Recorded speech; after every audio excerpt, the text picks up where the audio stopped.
बंगालच्या उपसागरामध्ये निर्माण होणारं मिचॉंग हे चक्रीवादळ आज आंध्र प्रदेशमधील बापटला येथे धडकणार आहे. काल मिचॉंग या चक्रीवादळामुळे तमिळनाडूतील 5 जणांचा मृत्यू झाला आणि तमिळनाडूच्या उत्तर भागामध्ये या वादळामुळे जो काही पाऊस पडला त्याने धुमाकूळ घातलेला आहे. आंध्र प्रदेशमधील बापटला आणि कृष्णा या जिल्ह्यामध्ये या वादळामुळे 1 ते 1.5 मीटर पर्यंतच्या उंचीच्या लाटा उसळण्याची शक्यता हवामान विभागानं वर्तवलेली आहे. हे चक्रीवादळ जमिनीवर येता येता त्याचं रूपांतर तीव्र चक्रीवादळामध्ये होणार आहे आणि वाऱ्याचा वेग हा ताशी 90 किलोमीटरवरून ताशी 110 पर्यंत पोहोचू शकतो असा सुद्धा अंदाज आहे. म्हणजेच काय, या वादळाची तीव्रता ही वाढत चाललेली आहे. आज आपण ह्या चक्रीवादळाची माहिती घेऊयात. एकूणच चक्रीवादळं कशी निर्माण होतात ते जाणून घेऊयात आणि याचा काय परिणाम होऊ शकतो त्याच्यावरती सुद्धा प्रकाश टाकण्याचा प्रयत्न करूयात. नमस्कार, मी अरुण राज जाधव बोल तुम्हा सर्वांचं अगदी मनापासून स्वागत करतो. आपण हा व्हिडिओ बनवताना हे चक्रीवादळ अजूनपर्यंत तरी धडकलेलं नव्हतं. दुपारी आंध्र प्रदेशमध्ये कोणत्याही क्षणी हे चक्रीवादळ धडकू शकतं आणि ते सिव्हिअर असणार आहे आणि याच्यामुळं आंध्र प्रदेश गव्हर्नमेंटने तिरुपती, नेल्लोर, प्रकासम, बापटला, कृष्णा, पश्चिम गोदावरी, कोनसीमा आणि काकीनाडा या जिल्ह्यांना हाय अलर्टवरती ठेवलेलं आहे आणि पुदुच्चेरीमध्ये किनारपट्टीच्या भागामध्ये कलम 144 लागू करण्यात आलेलं आहे.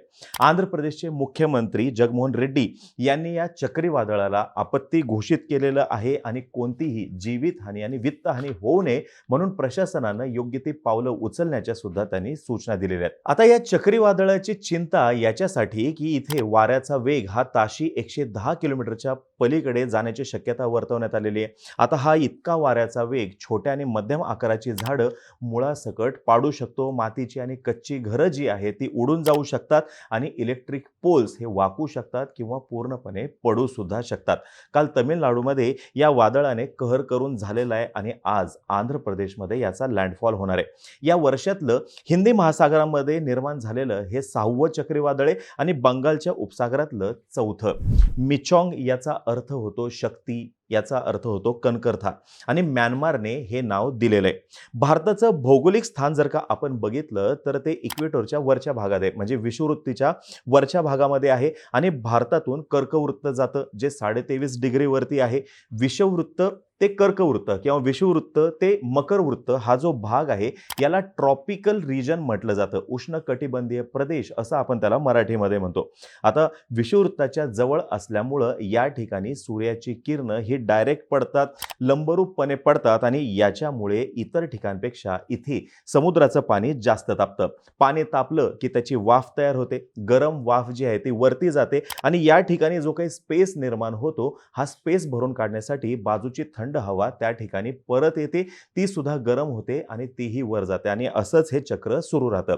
जर का टेम्परेचर जास्त असेल तर त्या ठिकाणी प्रेशर जे आहे ते कमी होतं, कारण की दोन्हीही व्यस्त प्रमाणामध्ये असतात आणि याच्यामुळे होतं काय तर कमी दाबाच्या सेंटरभोवती जास्त दाबाचे वारे जे आहे ते फिरू लागतात आणि समुद्राचं पाण्याचं तापमान जे आहे ते वाढत राहतं आणि वाऱ्यांची गती सुद्धा वाढायला लागते आणि चक्रीवादळाची निर्मिती होते.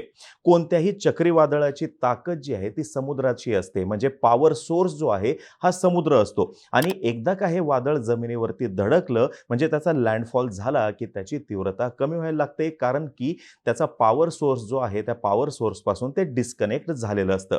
आता ही चक्रीवादळ दिशा कशी बदलतात तर बघा, पृथ्वी जी आहे ती स्वतःभोवती फिरत असते. 24 तासामध्ये स्वतःभोवती ती एक फेरी मारते आणि वेस्ट टू ईस्ट ती अशी फेरी मारत असते आणि त्याच्यामुळे ही चक्रीवादळ जी आहे ती जमिनीकडे येताना आपल्याला दिसतात.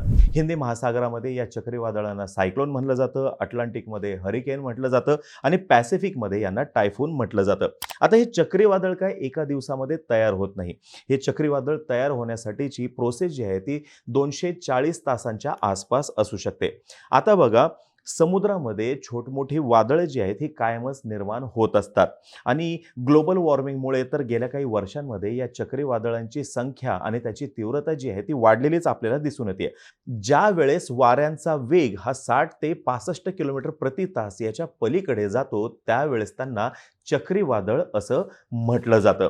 आता बघा, इंडियन ओशनमध्ये जी वादळं निर्माण होतात त्यांना Bharat, Sri Lanka, Pakistan, Bangladesh, Myanmar, Oman, Thailand, Iran, Qatar, Saudi Arabia, UAE आणि येमेन यांच्याकडून नाव दिलं जातं आणि प्रत्येक देशाचं नाव जे आहे म्हणजे त्या देशाचं नाव हे अल्फाबेटिकली घेतलं जातं आणि त्या देशाने जी नावं सुचवलेली आहेत त्याच्यातलं प्रत्येक नाव हे क्रमाक्रमाने घेतलं जातं आणि सध्या म्यानमारने दिलेलं मिचॉंग हे नाव या चक्रीवादळाला दिलेलं आहे. आधीची लिस्ट जी होती चक्रीवादळांसंदर्भात नावांची बनवलेली ही अम्फान वादळासोबत संपलेली आणि नवीन लिस्ट आता वापरली जाते.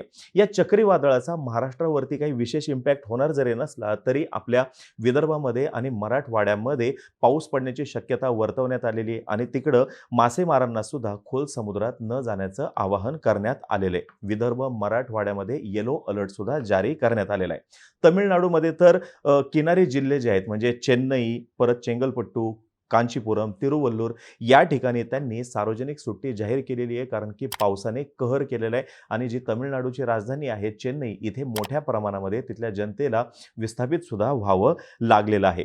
ग्लोबल वॉर्मिंगमुळे या सायक्लोनची संख्या आणि त्यांची तीव्रता ही मोठ्या प्रमाणामध्ये वाढलेली आहे आणि याच्यातून जीवितहानी आणि वित्तहानी ही सुद्धा मोठ्या प्रमाणामध्ये होताना दिसते. जर का सर्वसमावेशक उपाय योजले आणि सर्व देशांनी जर का एकत्रितपणे प्रयत्न केले तर निश्चितपणे याच्यावरती काही ना काहीतरी मार्ग निघू शकतो. आता IMDचे आपण या ठिकाणी आभार यासाठी मानले पाहिजेत कारण की त्यांनी या चक्रीवादळासंदर्भात पूर्वसूचना योग्य त्या वेळेत दिलेली होती ज्याच्यामुळे डिझास्टर मॅनेजमेंटचा जो आपल्या इथं पथक आहे त्यांना योग्य त्या सर्व त्या ठिकाणी सूचना देता आल्या आणि योग्य ती सर्व काळजी सुद्धा घेता आली.